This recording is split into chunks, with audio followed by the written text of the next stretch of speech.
రక్షింపబడిన నీవు, బాప్టిజం పొందిన నీవు, పరిశుద్ధాత్మాభిషేకం పొందిన నీవు, దేవుని సేవలో ఉన్న నీవు, పరిచర్యలో ఉన్న నీవు, వాడబడుతున్న నీవు, దేవుని చేత ఎంపిక చేయబడిన నీవు, దేవుని చేత పిలువబడిన నీవు, దేవుని హృదయములో దేవుని మనస్సును దోచుకున్న నీవు, నీ అడుగులు ముందుకే వెళ్ళాలి తప్ప వెనకకు తిరిగి చూడడానికి వీలు. నిన్ను రమ్మని పిలిచేవారు వెనకాల నిలబడుతుంటారు. నిన్ను పడగొట్టడానికి, నీ మార్గాన్ని తొలగించడానికి, త్రోవల నుండి నిన్ను తప్పించడానికి, నీ భక్తిని, నీ ఆత్మీయ జీవితాన్ని, నీ విశ్వాసాన్ని, నీ పరిశుద్ధమైన జీవితాన్ని పాడు చేసే వాళ్ళు వెనకాల నిలబడున్నారు.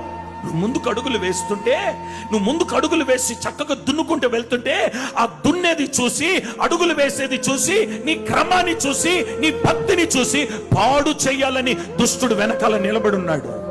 రకరకాల ఆశలు చూపించి నేను పిలుస్తున్నాడు. ఎందుకో ప్రభు ఈరోజు నీతో మాట్లాడుతున్నాడు. ఒక్కసారి అడుగులు ముందుకు వేసిన తర్వాత, రక్షింపబడిన నీవు నీ చేతులు నగటి మీద ఉంచిన తర్వాత ముందుకే చూడాలి తప్ప వెనకకు చూడడానికి వీలు లేదు.